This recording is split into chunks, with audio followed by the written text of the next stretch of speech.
when your kids still have a cough and yourself from Thanksgiving.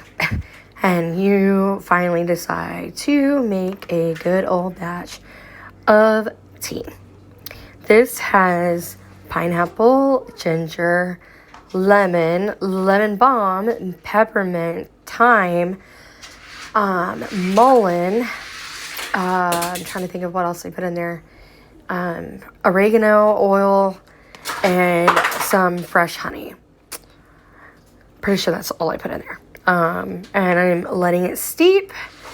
And so between the mullein and the mint and everything. Oh, and I did put a dash of black pepper to help it break down any mucus in our chest. But yeah, so that was my little mix for today. To try to make everybody feel a little bit better and hopefully get rid of this stupid cough that's been going on for 3 weeks.